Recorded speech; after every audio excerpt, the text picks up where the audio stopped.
Good afternoon, my name is Lena Gomez. In this opportunity, I am going to talk about rubrics for assessment speaking and writing skills. So let's get started. Well, first, we should know what is a rubric. It's a scoring guide used to evaluate performance of a product or project. It has three parts, so we are going to see which are they. The first part of a rubric is performance criteria. The second part is rating scale, and the third part is indicators. Well, performance criteria describes the key element of student work or product. At the top, the rating scale identifies levels of performance, and under each section of the rating scale, the indicators provide concrete descriptors for each level performance. The second one, rating scale, this can include either numerical or discrete levels. If you can see that the rating scale begins on the left with the highest on the chart below, the highest level of performance is described on the left and a few possible levels for 4 points. And last part, indicators. It defines the performance quality of the ideal assessment for each criteria, one at a time. It begins with the highest level on the scale to define a top quality performance. We should know too, why do we use scoring rubrics when assessing speaking and writing skills? Well, first, because it's a tool that allows the students can self their performance on the task.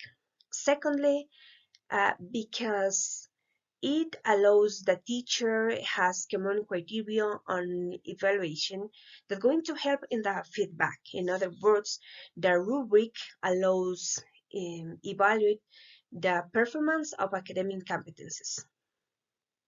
Additionally, we should know what is the difference between analytic and holistic rubrics.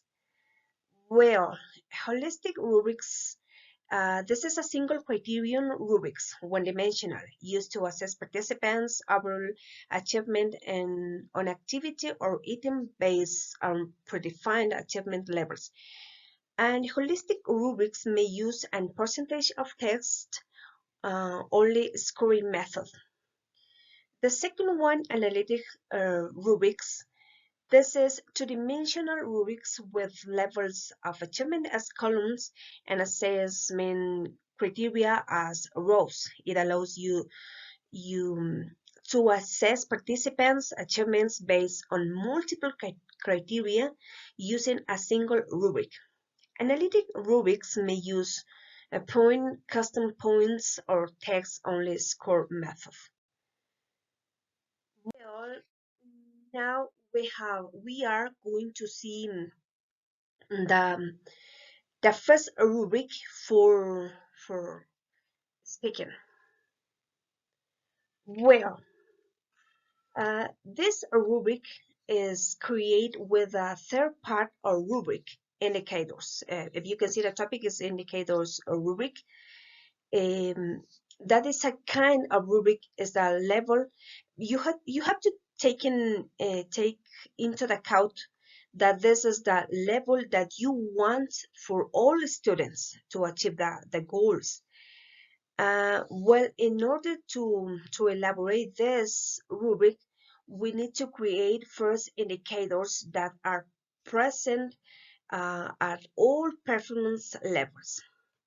Well, if you can see task, we have to take into account that the task needs to be clear, knowing what to do.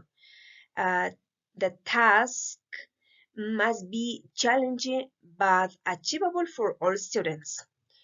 And tasks should be scaffolded in such a way that the students are able to monitor and feel success present information in order of difficult. So students master each level of the task, break down difficult task into smaller, easy to understand chunks.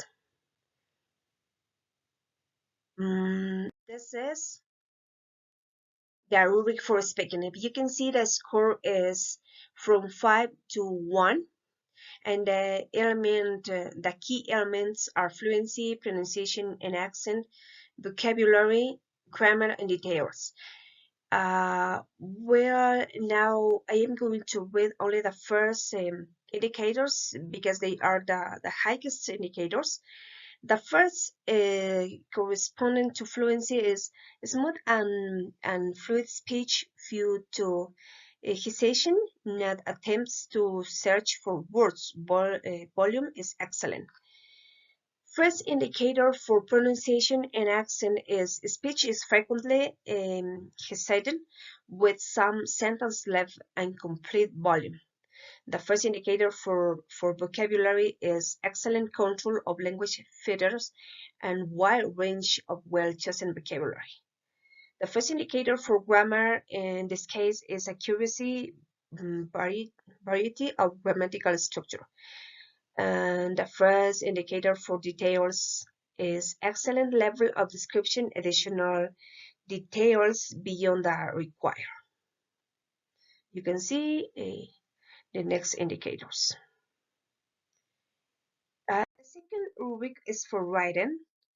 And the same way you can see the key elements, they are currency, consistency, relevancy, vocabulary, and syntax, and combinations. On the top of the chart, you can see the score. This is good 4 points, fair 3 points, poor 2 points, and efficient 1 point, and the total points. The same way, I am going to read only the first indicators. The first corresponding to 4 points, it says, piece was easy to read and understand. First indicator to fail is emphasis was clear enough but lacked focus.